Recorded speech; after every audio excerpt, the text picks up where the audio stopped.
We're back. We're back. We do like TNA 2010, and yes, I am joined by Ash right now. If you want to say hello. Um, Hello. yeah, just very quickly, just to do this. We still are going to be doing TNA 2010, but our Magnus Opus, I think that's the term. I don't know the term, but basically, our love child is ECW. Not, of course, not the crappy one that everyone talks about from the 90s. I'm on about the more modern one, the more better one, the WWE version. And yes, don't ask how we found this. I think Ash just went looking, and he just found it on some random website. We're not gonna obviously Out link. on the seven seas. Yeah, we obviously can't link it because we don't want to get it taken down. But we could give you the keywords to search for it if you want to find it. All one of you who actually watch this channel. If you want to find it, just let us know. We'll give you the keywords to go look for it. But we won't actually give you a link. But yes, we are back. And where we left off at WrestleMania 23. And I just need to clarify because I think it'll be the only time we'll be mentioning him. When we are talking about the president, the current president at the time of recording this, of the United States, we are talking about the character that he portrayed in wrestling, not what he currently does and his actions that he does. We don't condone them. I'm just going to make that fully clear because he is mentioned in this, and plus Bobby. You act like I'm going to mention him.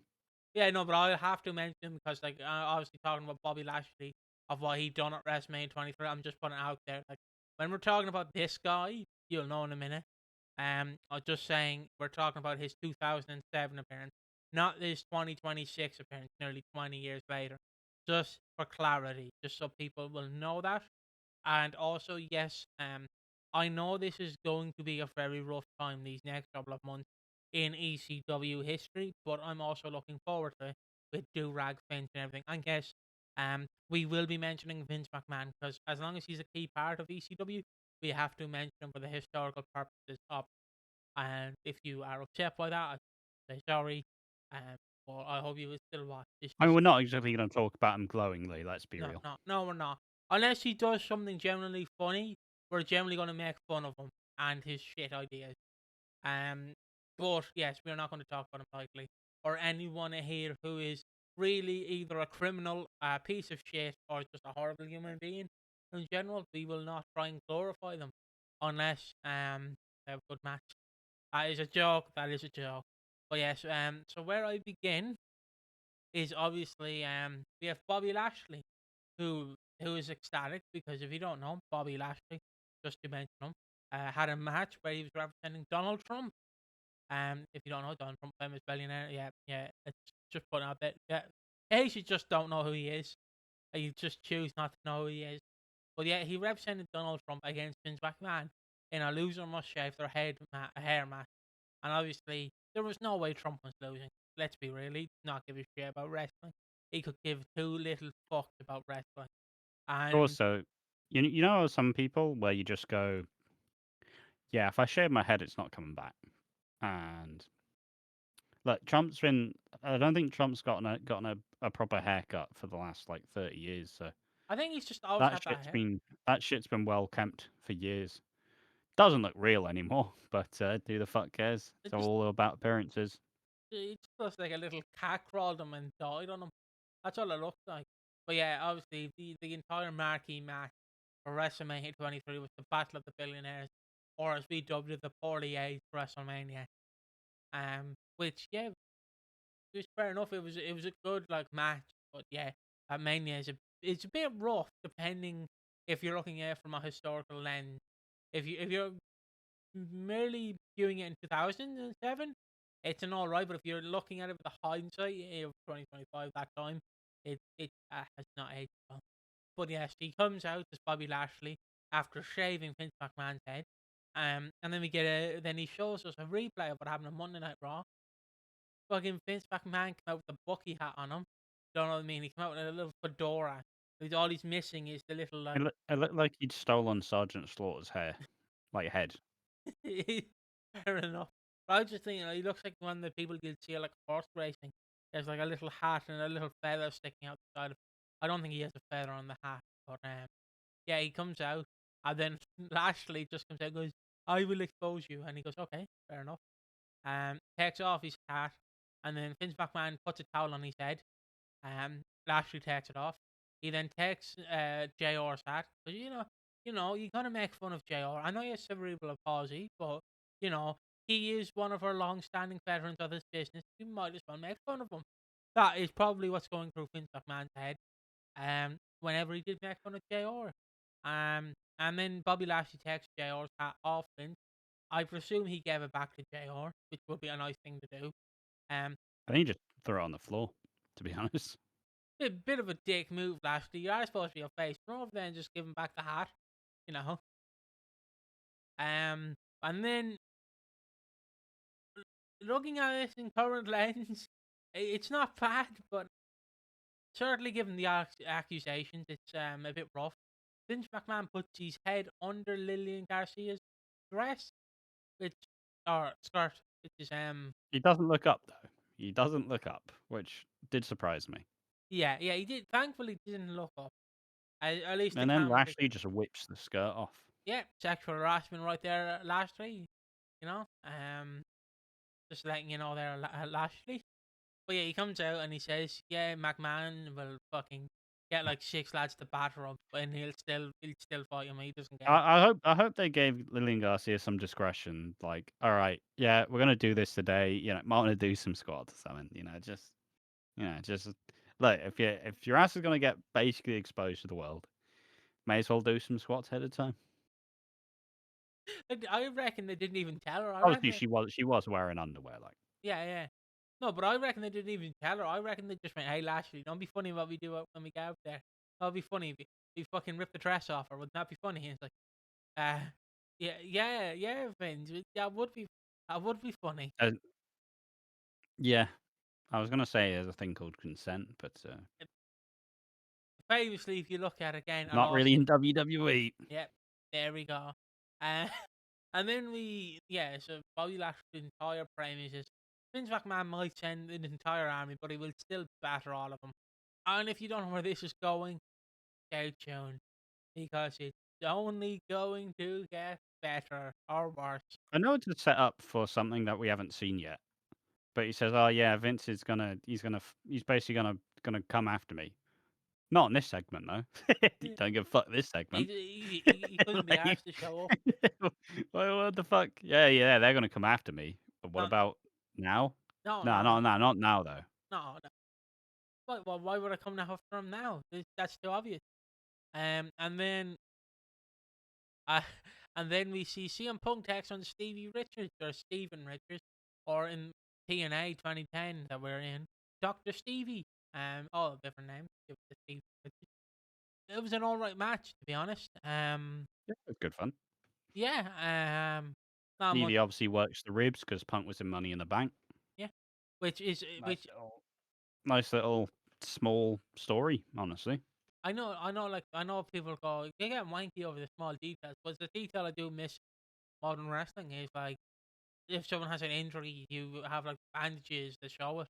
Yeah, Like when like obviously I know like it was I know obviously it was told ahead of time, but I like it when like for instance when someone is whacked in the head with a chair on like a Raw or a SmackDown, and then they show up the following week have like the bandage over them.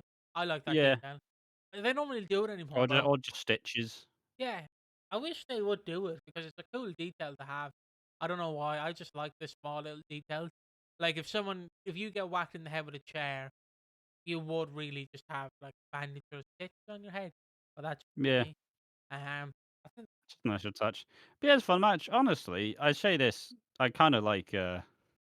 I do like Stevie Richards, even if he does have some opinions that people don't necessarily like. And look, he's not a wrestler anymore. He gets to do whatever the fuck he wants. Who cares? it's true.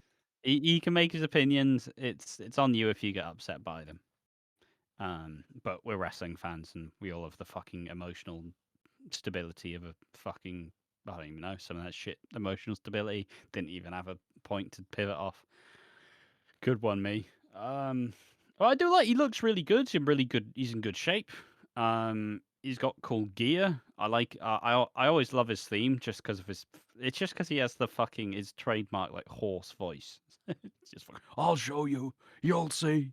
Like I like those little ones. Like fucking hardcore Hollies. The fucking how do you like me now? It's fucking great banger. It, wa- I it love them. I don't know why. Snitsky. I love them. Bring them back. To be see, fair, that's what Death Rebel does, but they changed the genre about 4 times afterwards.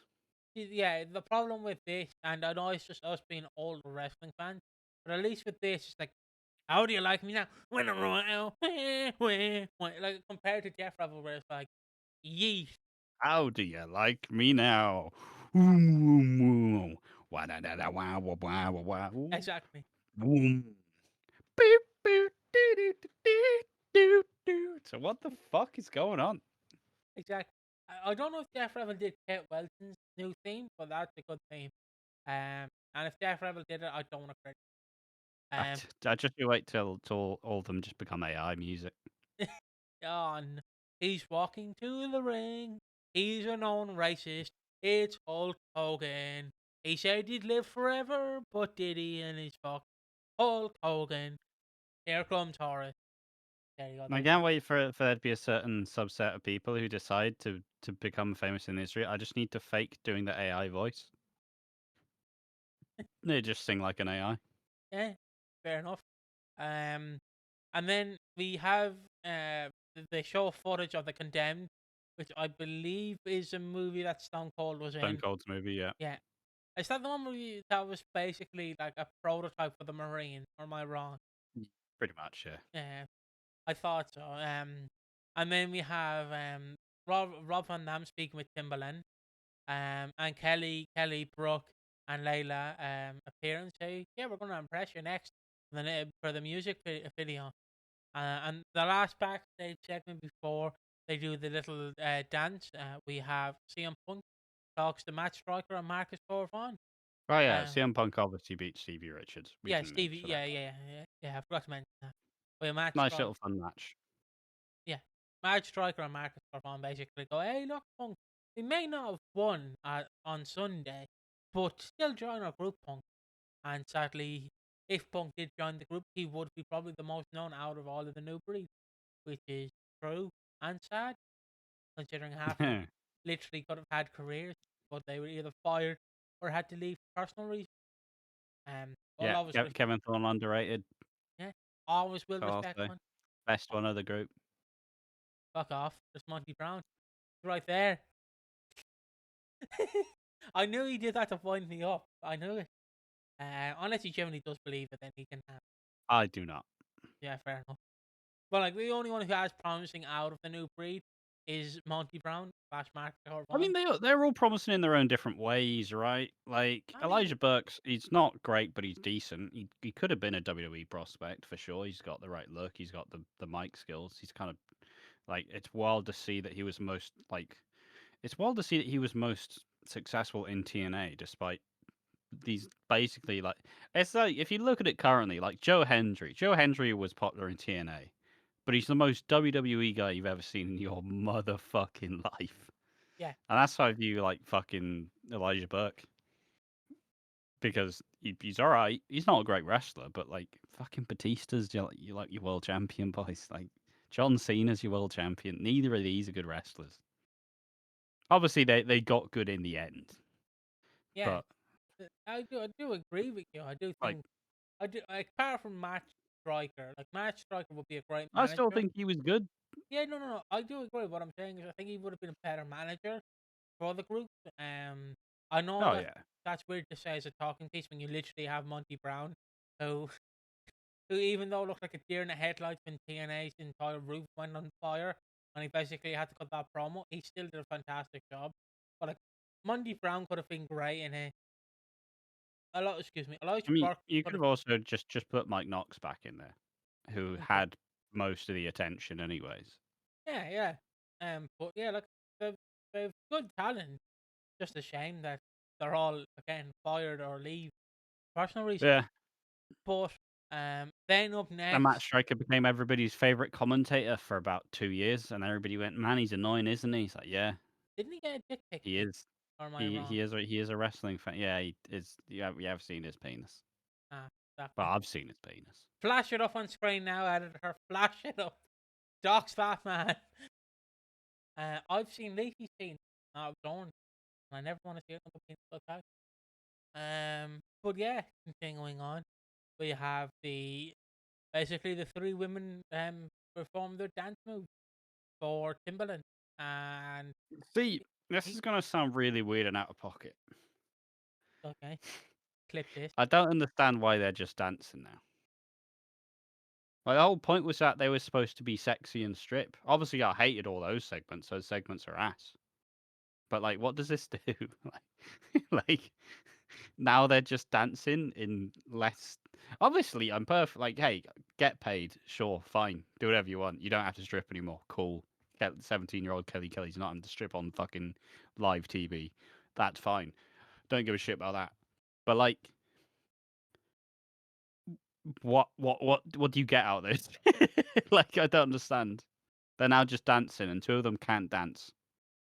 I mean, So like, you know, I don't really think this endears you to the audience as such. I don't know. I just kind of at least when they did well, at least what they did before made a bit more sense because you go, oh, okay, this is a big thing. Ah, sex sells, blah blah blah. But now they're just dancing shittily and no one cares, and the crowd's on their hands, like it's like sat on their hands. and we have one more match before I get to talk about.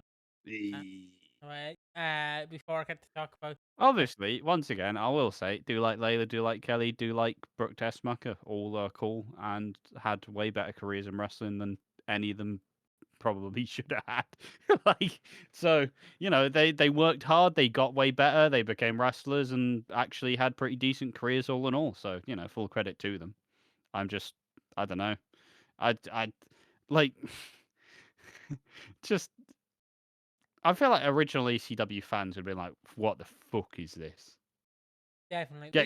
Get your tits out!" And then they just start fighting because like what the 90th Dudley shows up in the crowd. Fucking cool. Just drills him across the jaw. Yeah, Big Dick Dudley. He's But probably hey, said it. get paid, get money. Make you more visible, sure. But I don't want to see it again. Like at least if you get dancers, get people who can fucking dance. Like Layla's the only one who can dance. I do want to Brooke say. just works, which is what she does. She does do that very well. Oh, As a twerking expert myself. yeah, And Kelly just does a flip, but which it's a good flip. Doing a flip in those fucking heels though, that shit's nightmare fuel. You land wrong, fucking there we are. um, Ankle's gone. I don't know if I mentioned this before in the ECW, but a segment I remember that I forgot to mention way back when we started this was obviously when WWE revived the concept of ECW, one of the things TNA did was they got Rhino. Because obviously I'd assume they offered Rhino a contract. Rhino went no. So they went, hey Rhino, you were the last ECW champion, weren't you? So then what Rhino did is he brings the ECW belt out and he burns it. He he throws Aye. it in he throws it in a trash can and lights it on fire. Wasn't the actual belt, for clarification, wasn't the actual belt. But yeah, that was TNA's response to him, like, you want to try us fist, go ahead. But um who won in the end? Probably TNA. But continuing on, Snitsky defeated Hardcore Holly 3 minutes. An all right match. I was mostly not paying attention, but I did watch for his his big boot, his big boot. Anything to say on this? See, when Piggy the other day was saying like, "Oh, I'm excited to see it. I'm excited to see." Yeah, he was. I think it was a couple of days ago. So, I want to watch some ECW because we found it over the weekend. It's like, all right, and then I was like, all right, what's on the card? And it's like, oh, New Breed versus Originals. Yeah, CM Punk, that's Davey Richards, Stevie Richards. Oh, Gene Snitsky, Hardcore Holly. Well, you nearly had me. I was nearly there. But this match wasn't that bad either. It was surprisingly hard hitting, which I'll give it credit for. Like they were battering fuck out of each other. It's great. Like the first clothesline Snitsky hits, you just hear the fucking smash. But Hard Golly has a chance to win, but fucking he has to do his little spinny taunt before hitting the Alabama Slam, and then Snitsky just hits him with the old liver shot and big boots him. Yeah, exactly. I also just like Snitsky's theme. Fucking Snitsky's theme's just ridiculous. It just goes Snitsky, and it just kind of you start mashing on a keyboard. yeah. Um. So Some would say it's the real inspiration behind the Don Callis theme. is Don Callis theme just the brown note? Or am I wrong? Something like that. Yeah. I do want to. I do want to I, just d- say. I like this though. I enjoyed it. I don't know. I just like short wrestling shows. Really, I think that's my whole thing. I just love short wrestling shows. I do. Fuck TNA. I do want to just include this. We did skip it, but we also see a music video set to Defaults. The memory will never. Their actual name is called Defaults, by the way. The memory will never die. What do you mean? That was the name of my creative wrestler in SVR 2007 before I knew how the fucking game worked. What the fuck? Default had a great career. Why the fuck are they called Default? Are they still active in 2026? Let me just have a quick Google here. Are they still active? I don't know. Default. I wonder if it'll even come up. No, it won't. I have to Google the fucking man. Default. Are you active? Oh yeah. Man tries to Google a band by just calling just by just saying default.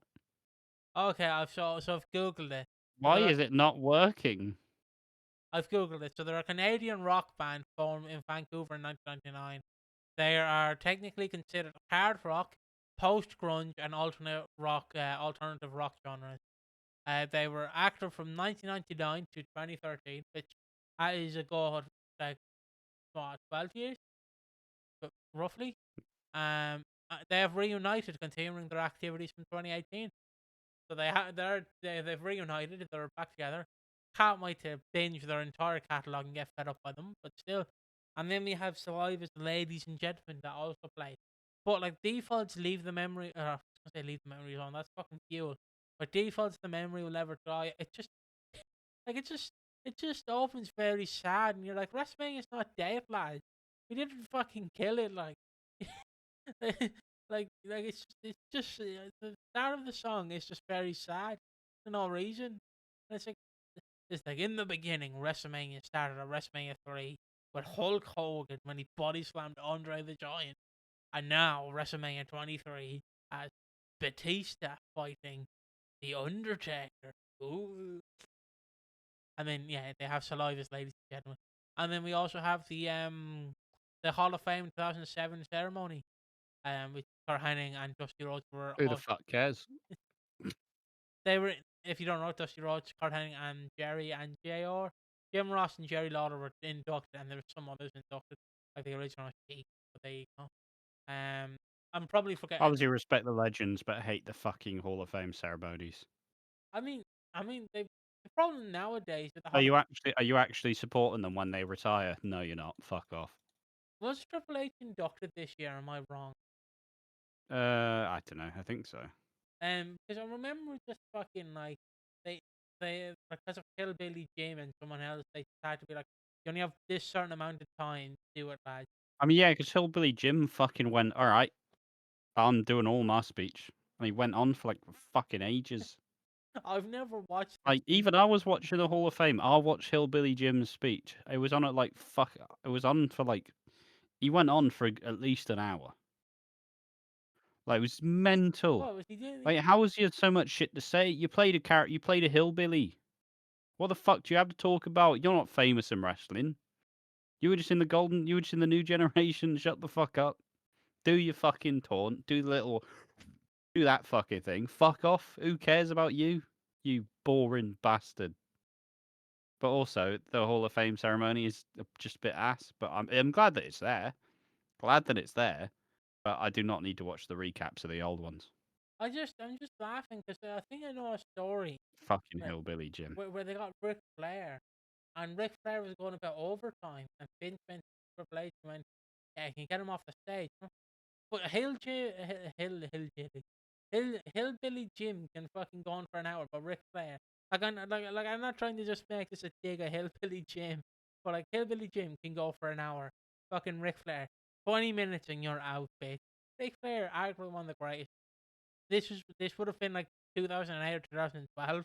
It was one of the times he was inducted before, I think before recent, where he was told, yeah, get him off the stage. But yeah, I know like it's a year away. Actually, yeah, it is. Yeah, actually a year away. Okay, it wasn't nearly an hour, but it was nearly 40 minutes. Okay, okay. Oh, did he go through the entire epilogue of his career? Like, He Triple did fucking everything. He talked about anything he wanted to. H? But it's a Hall of Fame speech. You do a little funny line. You do that. You briefly talk about your career. You talk about what you're thankful for. You don't fucking go into a 35-minute monologue. Like, who the fuck are you? I mean, Mate, if Steve Austin didn't do a 40-minute speech, you don't get to do it. Shut the fuck up. yeah, that's. Like, I'm talking about this nearly, like, what, like 8 years on? No one cares anymore, but I'm still tilted about it. I mean, it's just mental because again, Ric Flair, understandable, 40 minutes. I believe Triple H just went on for an hour when he got inducted. Oh, yeah, he's getting all the time. Fuck, no one's taking his time away. Like, He's the boss. yeah, no, but like if he's inducted, right? He gets a fucking hour. He talks about his entire career. It's like, what the fuck? I know he's the new head honcho of sorts, but like, come on. Do we need to stroke his ego? Yeah. But and do we need to ruin Cena's last run? Yes. And possibly AJ's? Yeah, Yeah. of course. Yeah. Mate, if he doesn't fucking. By the end of his career, it's going to be like Triple H was the visionary that brought up WWE. He was the groundbreaking one who took it from the start, where he's the best wrestler of all time and the best booker. And he had a full head of hair. It's like, oh, yeah, fuck off. What they fucking do what they did to CMLL. CML no Triple A, sorry, Triple A. They go, this used to be an indie garbage shit promotion. And now we brought it from the dumps. Let's go. Woo. What a way to build It on. used to be a sideshow. And now it's the number one luchador promotion. What a way to bury your fucking company that you own. But we're on to the final match here. I don't know why we're so tilted about Triple H ruining wrestling. It's up to whoever you want to believe. But we have the new breed, which is Elijah Burke, Match Striker, Monty Brown, aka Mark Corvana this time, and Kevin Thorne with Ariel, taking on the ECW originals, which is Rob Van Dam, Tommy Dreamer, Sabu, and the Sandman. Not to be confused with the 2007 movie version of the Sandman by Sam Raimi in the Tobey Maguire Spider-Man 3 film that would come out around this time. So yeah, this is an Extreme Rules. That was a fucking stretch. I know, but I went. This match is great. Unlike that one time when I was in school where I shit my pants. But enough about shitting my pants.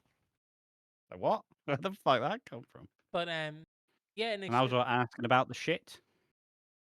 Um, this is a good match. This they just basically did what they couldn't do at WrestleMania. And they just went, "You're gonna hit me as hard as I can, and you're gonna hit me as hard as you can, and I'm gonna hit you as hard as I can, and then we're gonna hit each other." And yeah, you get all the key things. Sabu does his two moves where he runs off, replaces the chair, runs off the chair, jumps off the top rope, off from the chair, from the top rope, off the top rope through the body. The Mate, classic. I hope they never do this match again because it's not getting any better. This was like the perfect storm. Yeah, Like fucking, they all just beat fuck out of each other. That's just it. That's all they do. Like everybody's using weapon, and also, what obviously, yeah, sure, it was probably shit canned at Mania because it didn't have that much time. But like they give it enough time, and they just gave them weapons as well, which, new breed versus originals, no extreme rules. It's like, yeah, but they have it now. Um, it's like I don't know, but like none of them are doing this performance ever again. Let's be fucking honest.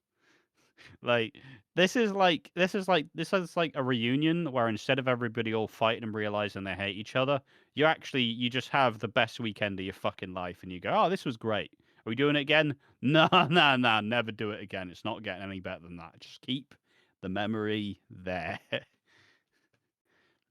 And yeah, This is the breakup you've never had. It's the most like fucking like, oh yeah, it was all good, wasn't it? Yeah, yeah, but it's over now, isn't it? Yeah. All right, see ya. Never gonna see you again. Like fucking just yeah. Fuck everybody took. Also, it was kind of cool to see all the new ECW guys just take proper old school ECW fucking shots. Because yeah, sure, shots to the head aren't a good thing, but I'm not. I'm I'm not gonna like wince every time there's a really. I'll wince when there's a super bad one, but when there's just like a pretty standard, like oh you've just taken a thing to the head. But Sabu was fucking them up. The rookies were learning the ropes. Kevin Thorne just straight chair bounced off his fucking cranium. Um, just all of them just getting beamed. And the finish as well made the fucking Elijah Express actually look like a brutal move because Sabu just took it. There was a table in the corner. Elijah Burke just basically 2 foots him, just running 2 foots him, and Sabu sells it face first going through this fucking table. And so it's like I don't know, it's just brutal. It's just great. So yeah, the new breed actually win, which was a surprise, and it was actually a fun match where they just used all the weapons and beat the shit out of each other. It's great. yeah, This is honestly, it's probably the best match one. This is the best match ECW's done in fucking ages. I would agree. I would agree. I think also Monty Brown does hit the pounce, which is a plus. I believe he hits it on Tom. Everybody loves the bounce. I was gonna say he hits on Tommy Dreamer, he hits on Sandman, and then Sandman flying out of the ring, even though Sandman barely bumps for it. And yes, I do want to ask, I do want to just put it out there. Sandman is here to stick around. He's here in ECW until I think June, and then he leaves. Then he's sent to Raw, and then he was supposed to be on Raw as a key player, but then he got fired. So he just yeah. Which again, if people just want to see Sandman missing his cue, please watch the Triple H promo. That's like a not Triple H promo, the Vince McMahon promo. That's like a half an hour long, where obviously you have to. If you're not Caucasian, then you're not my son, and everyone leaves. There's supposed to be a bit where Sandman was supposed to leave, but Sandman forgot his cue. He's just at the end of the segment with Triple H. He's just in the corner. He's just stood there with his hand, drinking a beer. Well, Vince can't really yell at him because he's supposed to shout. Yeah, there you go. Just if people want to check out the Sandman, and he also runs a podcast, so it's a podcast for you to check out. Probably better than ours. What would you agree, Ash? I'll always perpetually. I mean, not really. I mean, look, most rest of the podcasts are shit because obviously they all got CTE and can't string a sentence together, and they've been probably smoking weed for the last 30 years. So they can't string full sentences together, but we can. Yeah. Like I said, I always just think about them putting them putting Sandman and fucking Hacksaw Jim Duggan together and threatening to put the belts on him. And they both went, "Who the fuck's gonna do the work?" Which is just great because, like, yeah, sure, because Jim Duggan do the hot tag, Sandman will do the hot tag. Who's getting beat up? And it's neither of them. Just great, just great. And yeah, please in your universe mode, do Hacksaw Jim Duggan and Sandman as a tag team and see what happens. And we'll see you in the next. Bye bye. Bye bye.